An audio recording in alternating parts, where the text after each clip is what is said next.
Naruto Rise of a Ninja opens by adapting the first ever episode of Naruto.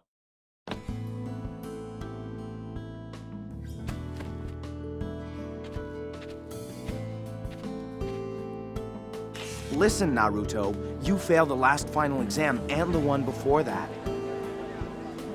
What's wrong with you? Why can't you just apply yourself like all the other students? Right off the bat, the game does a great job at putting you into Naruto's shoes. Nobody likes him. He's been ostracized by the rest of the village because of something he has no control over. The nine-tailed demon fox that attacked the village has been sealed inside his body, but he doesn't know that. He confides in a teacher, Mizuki, who gives him an idea. Yep. There's a secret scroll in the Hokage's building that you could use to learn a new jutsu, but you'll have to borrow it without anyone noticing and take it to the forest. I'll meet you there to help you learn the jutsu, alright? When night arrives, Naruto breaks into the academy to steal a scroll. After getting the scroll, Naruto goes to the forest and is caught by Iruka. Then Mizuki shows up and reveals his true intentions to steal the scroll for himself. Upon learning this, a battle begins between Naruto and Mizuki. Eventually, Naruto manages to learn a powerful move, the Shadow Clone Jutsu. He uses this move to defeat Mizuki.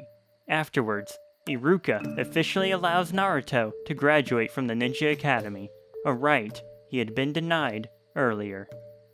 Now, why did I go in depth about the opening of the game? Because I reviewed Naruto games before, but none have made as much of an effort as this opening act at faithfully adapting the story of Naruto. It sets a great groundwork for Naruto Rise of a Ninja. This was not only the first Naruto game to be developed outside of Japan, but also the first to be developed by Ubisoft Montreal. Nowadays, Ubisoft has become synonymous with Assassin's Creed and horrible business practices. But in 2007, they were on top of the world. It shows. That opening I just described is the best opening to any Naruto game I've looked at on the channel so far. Does it keep up that quality though? In a lot of ways, yes. I was surprised while playing at just how fun this game is years later. The village itself is the star of the show here, feeling like Ubisoft plucked it straight out of the world of Naruto. Unlike many open world games nowadays, this place feels alive, with people everywhere making the village seem lived in. The people also play an integral part with the main way to track your progress in the game. If you press the Y button on your controller, you'll know exactly how many people in the village like Naruto. 0. Feels like high school all over again. By doing various things in the game, you gain the approval of the villagers, adding more smiling faces to that earlier mentioned status screen. It shows, because as you walk through the village, you'll hear villagers say random things to Naruto, like, Get out of my face!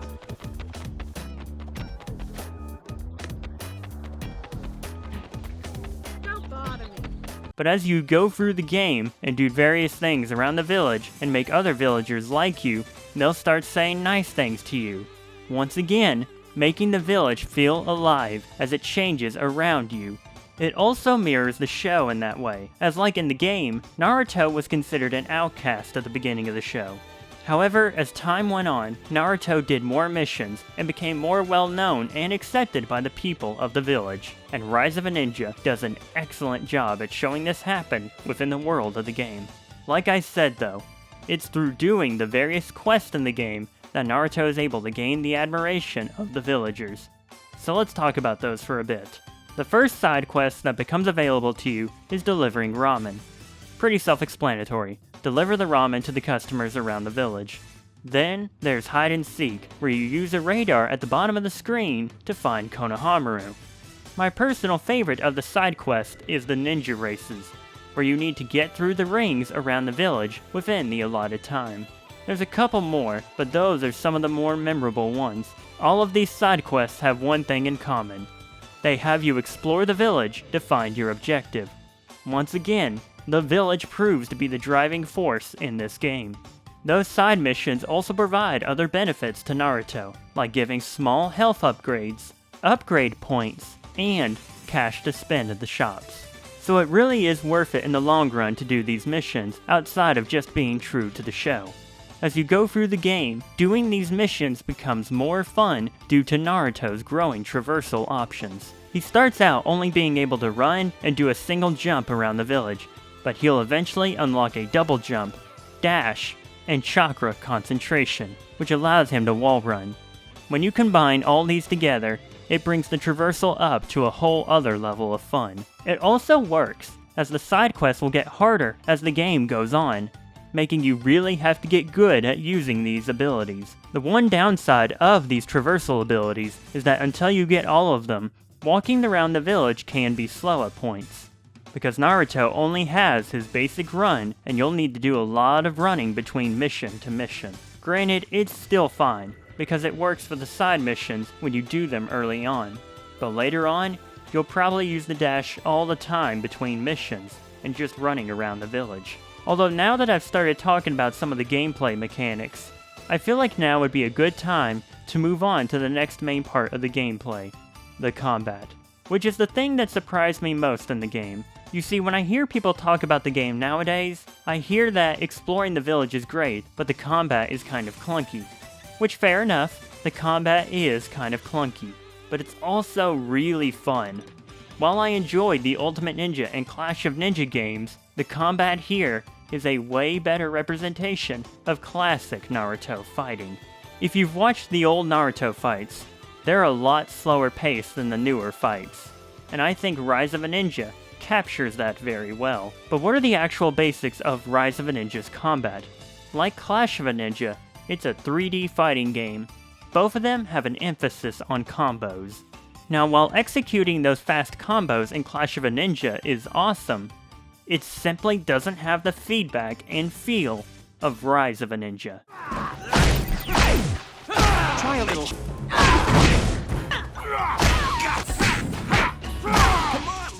This is the other thing the game replicates excellently from the show. In early Naruto, every hit felt like it mattered and landed like a freight train. The combat wouldn't be nearly as rewarding if the feedback wasn't there like it is. But it's not just that feedback that makes the combat special, it's the jutsus. Now, in order to explain why they're so special, I need to explain a little bit about Naruto. In the show, every ninja can perform jutsus, which in the most basic term is a magic attack. Naruto can form clones of himself to attack his enemies, Sasuke can shoot fire out of his mouth, and Kakashi can turn his hand into a lightning blade. The way they do that in the show is by doing hand signs. In the other games I've played, pulling off these jutsus is as simple as inputting a few buttons. But here, there's a little bit more thought put into it. You have to hold the left trigger down and do motions with the thumbstick, like you're actually performing the hand signs like in the show. It's somewhat hard to explain, but hopefully the footage on screen is helping with that. It is such a fun mechanic in the game, and really adds another layer to the fights. Because again, in the other games, it's just a quick combination of buttons that gets you the jutsu, making them fast and easy to pull off.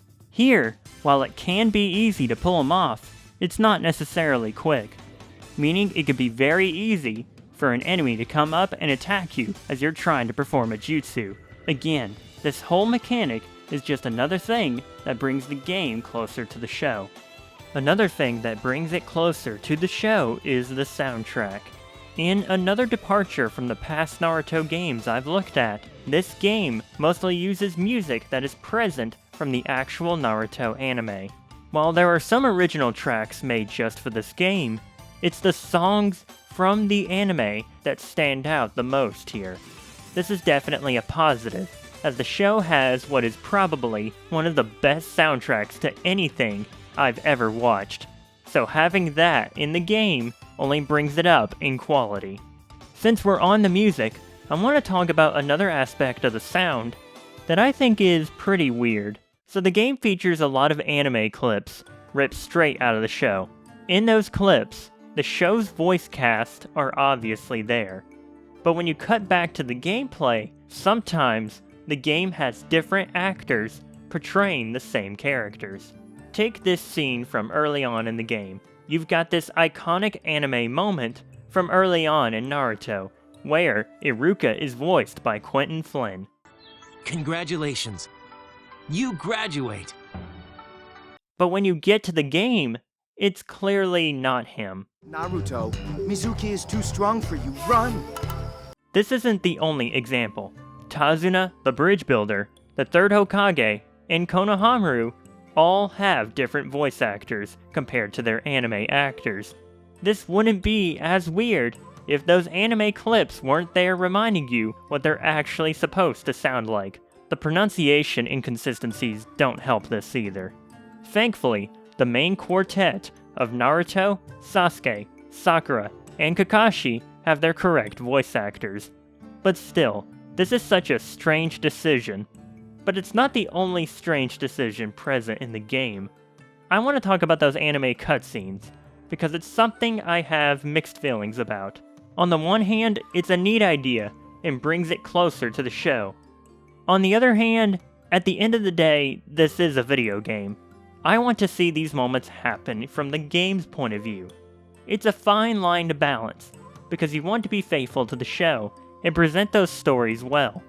But you should also make it worth playing the game outside of just watching the show. When I'm watching those anime cutscenes, I'm kind of just thinking I should be watching the anime. I think I know why they did these, but it does require some speculation.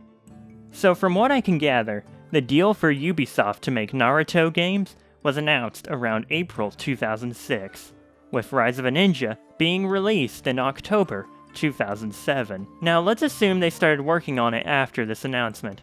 That would mean that it only had a little over a year to develop this game, which isn't exactly a lot of time, considering the average game development time is at least 2 years. So if I had to guess, with that somewhat short development time, they decided to just use clips from the anime instead of creating original cutscenes for the game. It also probably doesn't help that these character models don't exactly look that great up close. The environments look great and really bring the world to life, but those character models themselves are just alright.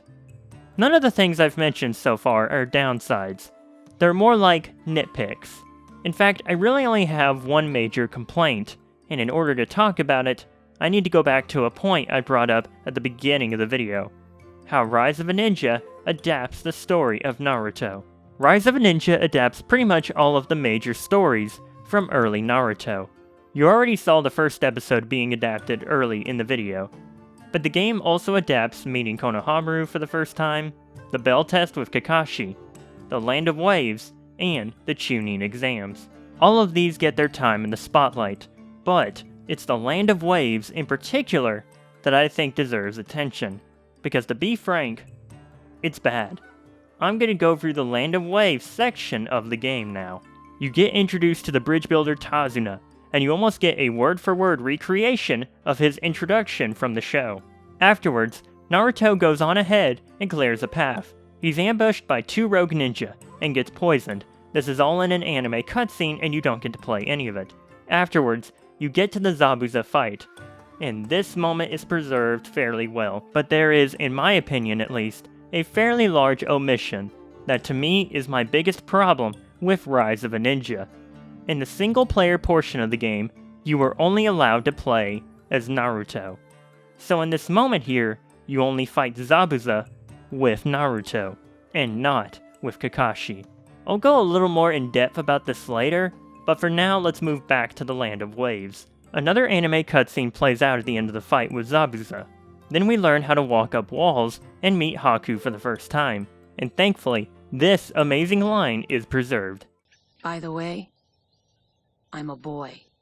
No way! He's prettier than Sakura! Then Naruto falls asleep, and later has to catch up to the bridge when Haku and Zabuza attack again. Once again, no playing as the other characters, just Naruto, and all the emotional stuff is left for the anime cutscenes. That's the end really. The entire end of the arc is just played out through those anime cutscenes, so if you skip them, you're just immediately teleported back to the village. What's sad though is that this is probably one of the best adaptations of this story for a home console Naruto game. Yet, it cuts out almost all of the emotional parts of this story. I wouldn't be as upset about this if we were allowed to play as other characters. But as it stands, the only way to have Kakashi battle Zabuza or Sasuke battle Haku is in the versus mode, but that has no story to it. The later Chunin exam missions also suffer from this issue. Because you only play as Naruto, you only fight Kiba and Neji in an actual match. No Rock Lee vs. Gaara, and no Sasuke vs. Gaara. It's something that still bugs me about the game, and why to this day, only playing as Naruto is my biggest issue. Moving on from that, I want to mention two other problems with the game. They aren't that bad, but I do feel like they should be mentioned, and these have to do with the open world. 1. The lovelorn villagers are impossible to find. As far as I can tell, they're the only side thing that isn't present on your map, making them extremely difficult to find. At first, it can be fun trying to find them, almost like a scavenger hunt. But then eventually, you can't find them, and you just want to finish the quest. To go along with that, my other complaint requires some explanation. At the beginning of the game, you have very little options in terms of traversal. Eventually though, you unlock more, and those allow you to go up higher and higher places, allowing you to explore the rooftops of the Leaf Village. Going around those rooftops though, is a nightmare. It is such a pain to get around the rooftops, especially when a part of your side quest is only found on a rooftop. Despite those flaws I have with the game, Rise of a Ninja is a lot of fun, to the point where I'll say that this is probably one of the best Naruto games ever made. I enjoyed playing through this time way more than I did when I was younger. I think this game has only gotten better over time, especially since we aren't likely to get another Naruto game like this one. Well, actually there is one more game like this, the sequel, also developed by Ubisoft, Naruto: The Broken Bond. When I was younger, Naruto: The Broken Bond was my favorite Naruto game. This is because, unlike the previous game, Broken Bond puts more of an emphasis on the main story. In Rise of a Ninja, side quests are unlocked very early on, making them an important part of the game. In Broken Bond, most of the side quests aren't really unlocked until later on after the Sannin reunion levels. I've always been a guy that prefers games to give me an engaging story rather than focus on side stuff, so this change is considered a good thing to me. But before I dive deep into the main story and the pros and cons surrounding it, I want to discuss a different part of this game. Primarily the side missions, because like I said, this game puts far less emphasis on those.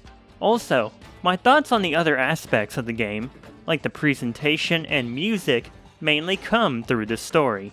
So I'm gonna save my thoughts on those until we actually go through the story. So how about those side missions? Honestly, they're not as special as Rise of a Ninja.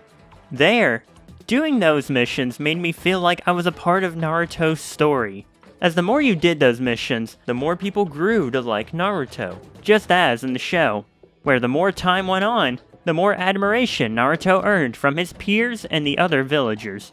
Not to mention, most of them here are just repeats of those from the last game, but with different names, like the delivery missions, the races, and the hide-and-seek missions all return here, but with different scenarios. Here are some of the missions that are totally new this time around. Fishing, which, it's fishing. Not much to say here, it's not exactly thrilling. Next is the training dojo, which is the only one I knew a lot about before doing this video. Here, you have some training sessions with Guy Sensei. These are primarily used to learn combos and other combat-related moves.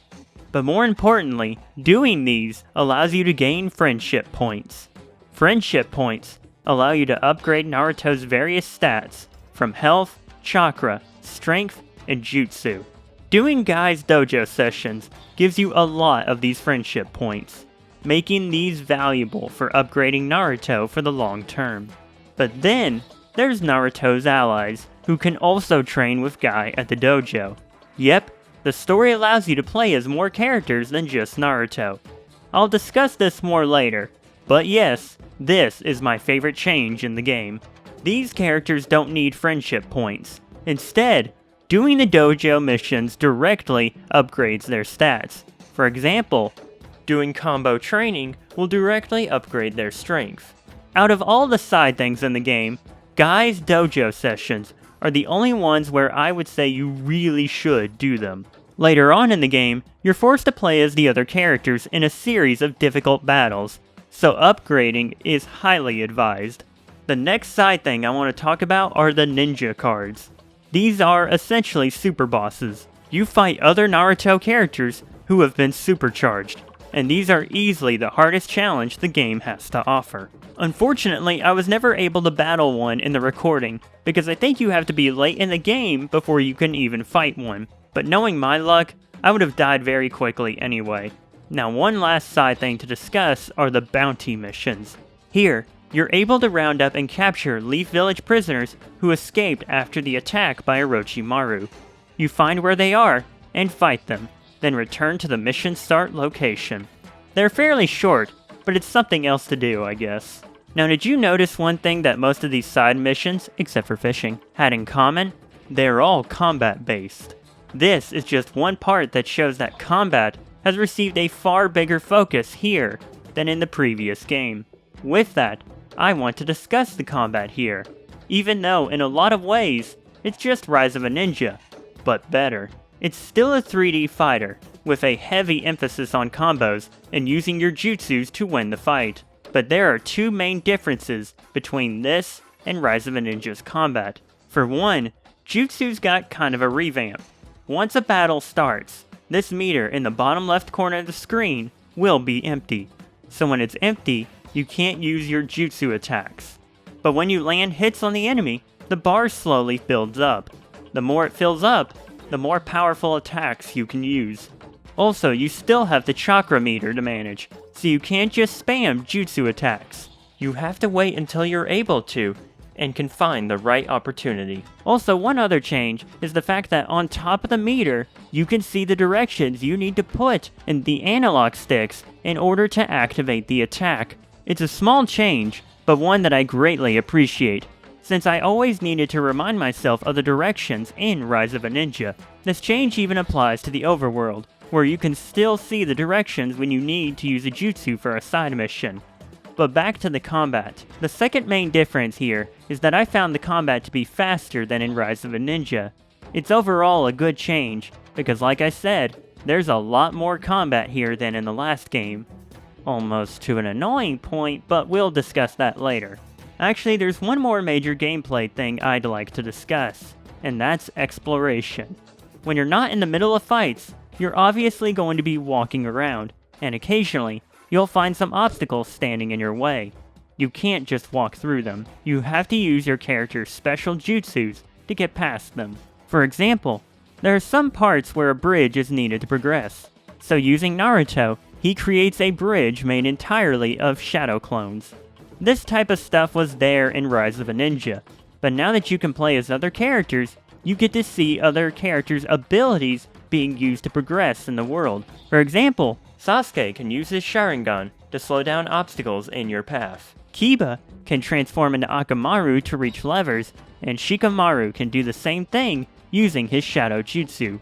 There are more examples, but it's a nice way of developing the powers for our main group of characters. Now that we've covered that, I want to delve into the main story of The Broken Bond, and how that shapes my overall opinion of the game.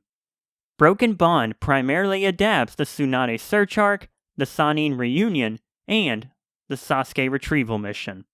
When these stories happened in the show, it represented a shift in the tone of Naruto, from a somewhat lighthearted show to a show that often delves into dark storylines. That change is made apparent upon starting a new game. I get no pleasure when the world is still. It's like a windmill that isn't turning. How boring. So I've decided to put things in motion myself. The first step is crushing the Leaf Village and its leader, the third Hokage. But it's cemented by the moment right after, where you're walking around the village. In Rise of a Ninja, the first walk around the village felt like the beginning of a grand adventure. Here, it's like the life has been completely sucked out.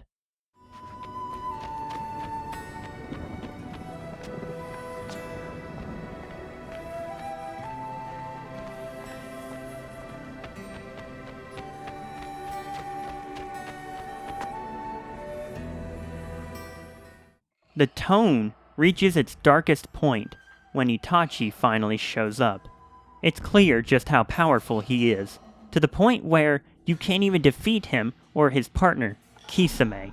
Eventually, Sasuke makes his way from the Leaf Village and catches up to Naruto. Then, Sasuke brutally loses to Itachi. Then, like in the show, Itachi mentally breaks Sasuke, and you actually play through that. It's a moment that blends both the story and gameplay together in a great way. It's through moments like these where Broken Bond shines and shows just how good this game can be. It's a shame then that the game just won't stop getting in its own way. My gosh, Broken Bond has so many amazing moments that are just completely undercut by so many things. First off, that moment I mentioned with Sasuke, you know what I spent almost a full hour doing before that? Trying to get Jiraiya a date. This is the first time filler pops up in this game, but it's definitely not the last time, because man, there are so many things that just waste time for me in this game. Like the tree hopping minigame. It's back from Rise of a Ninja, but it's easier and faster, making it more fun. But man, you do it so many freaking times, to the point where you'd rather just skip these. Also, there's the combat, which like I said, is a lot of fun here. But man, you do it so often that you just rather get on with the actual mission or side mission. Speaking of those side missions, let's discuss a change that I'm not a fan of. In Rise of a Ninja, whenever you did a mission outside the village, there was an option at the end of it to teleport back to the village instead of running all the way back after finishing the mission. Well, that's completely gone here, even when doing main missions. Like after that mission with Neji, I got stuck trying to find my way back, and really could have just used an option to take me straight back to the village. It's just another way that, in my opinion, the Broken Bond just wastes your time. Eventually though, you are rewarded with more great story moments, because the game directly adapts Tsunade's story, and it offers a decent adaptation. Is it perfect? No. Shizune isn't even in the game, plus Tsunade's story is barely touched on. There's enough here to pick up the pieces, but it's such an important part of her character that I kind of wish the game delved more into it. But the best part of it is that you go along with Naruto as he learns the Rasengan. It doesn't feel like an ability that's just handed to you. You have to earn it along with Naruto. But of course, after this mission, you gotta do some filler. The stuff with Neji is kind of okay, but then there's the Choji mission. For Choji, you need to go around and search for some boxes of chips. I wish I was making this up, but no, this is what you do. This isn't the only time you do this either. Later on, there's another mission where you do some food-related stuff with Choji instead of actually progressing the main plot. This is the biggest problem with the Broken Bond. For every good thing the game does, there's something bad around the corner. One example being the removal of the anime cutscenes from Rise of a Ninja. Now you actually experience the story through the game itself. Personally, I really like this change, as I already mentioned my problems with those cutscenes earlier in the video. But with that change, all the characters seemingly got updated character models. Some look pretty good, like Naruto, but then others look pretty rough, like Jiraiya here. Like, I know in the show he is the Toad Sage, but man, he kind of looks like an actual frog. Even the good-looking character models don't hold up that great. Like, I already said Naruto's model looks good, but man, it doesn't hold up at all here in this part, and it completely takes you out of what is supposed to be a super serious moment in the game. About the only part of the game that's consistent throughout the whole thing is the music. Like the first game, it uses a mix of music from the show and original music created just for the game. Like in the first game, the music never takes away from the experience. At its best moment, the music heightens the experience, only in a way the Naruto soundtrack can. Like I said though, this is the only aspect of the game that's truly a consistent part of the game. For every great moment, there's some other moments that just undercut everything. Because of that, contrary to what I thought as a kid, Rise of a Ninja might be better than Broken Bond. While it never reaches the highs of the Broken Bond, it never reaches the lows of the Broken Bond either. Rise of a Ninja is just a way more consistent experience too. The thing is though, while all of the faults of the Broken Bond still stand, I think it's still worth going through, because the final act makes it all worth it. The Sasuke retrieval story is one of my favorite storylines in any piece of media. It's a story that brings the best parts of Naruto to the forefront. Great character moments, awesome battles, and Naruto and Sasuke's rivalry are all here, making it a story I truly love. So the fact that the Broken Bond makes a genuine attempt at adapting the story was always going to give it a boost in my eyes. But now, having played a lot of Naruto games and watched videos about a lot of Naruto games, Broken Bond may just be the best adaptation of this story in game form. It helps that almost all of the main points from the story are hit here, which is something that other game adaptations fail to do. In some cases, it makes sense, like a fighting game is obviously going to skip to the part where the characters start fighting, but Broken Bond actually depicts the parts that other games don't, so it gives it a unique perspective compared to those other games. It helps that, like mentioned before, you get to actually play as different characters other than Naruto this time around. Like this moment here, you're playing as Sasuke after the battle on the hospital roof. It helps put you in that character's shoes. You even get to see the Sound 4 trying to tempt Sasuke, like in the show. This wouldn't have happened in Rise of a Ninja. This also helps because you get to experience the various Sound 4 battles with Choji, Neji, Kiba, and Shikamaru. Rock Lee also gets some time in the spotlight, but of course, the main event of the story happens with Naruto. The final battle with Sasuke is the highlight of the whole game in my eyes. To me, almost every aspect of the game comes together. From the combat putting you up against a character of great difficulty, to the music and presentation enhancing the battle. Except for that face, again, my gosh. Overall, I love this section of the game. But it's again a shame that Broken Bond's biggest flaw of too much filler shows up at this point. Like after that great portion of the game where you play as Sasuke, you have to do another main mission where you help Choji with some food. Not to mention, when you're actually chasing Sasuke, the game makes you stop and fight all these annoying enemies. It feels really slow paced, when it's supposed to be this fast paced chase where you slowly gain on the enemy.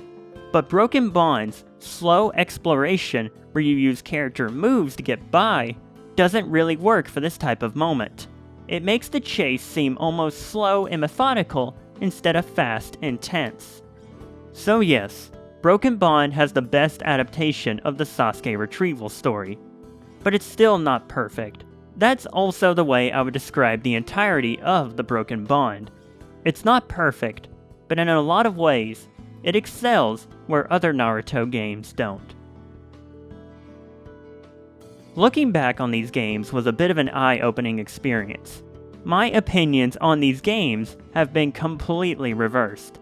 Rise of a Ninja is now the superior game in my eyes, and the Broken Bond has fallen down a bit. But that being said, both of these games are still must-haves if you're looking for unique and classic Naruto games. Why? Because they don't make these types of Naruto games anymore. If you're looking for a true open-world Naruto game, where exploring the world is one of the main parts of the game, these games are about all you've got. Yes, I know Ultimate Ninja 3 and Ultimate Ninja Storm had free roaming in their games as well. But neither of those, or any games since, have done free roaming in Naruto to this scale and quality. Ubisoft definitely ain't doing these anymore, since after the Broken Bond, their rights to make Naruto games expired. Also, I don't think Ubisoft would even want to make another one of these. They mostly focus on their own original franchises, with few exceptions. Also, the quality that Ubisoft has put out these last few years pales in comparison to the quality of these games and the other games that they made at the time. So even if Ubisoft did decide to make more Naruto games, I feel like the reception to them wouldn't be nearly as high as these old games. So maybe the worst part of these games isn't the filler or the way some stories were adapted. Maybe the worst part of these games is that they aren't coming back, and that we won't see another game like this for Naruto. I hope I'm wrong, but I haven't seen or heard anything to prove me wrong on this front. And with that, we have reached the conclusion of the video. Thank you all so much for watching. I've been wanting to make a video on these two games since the beginning of looking at Naruto games on this channel. And to think that we finally come to this point is so awesome for me. Again, thank you all so much for watching. If you like what you saw, please hit that like and subscribe button. There are definitely more videos coming to the channel in the near future. Until then, thank you all so much for watching, and I'll see you all next time.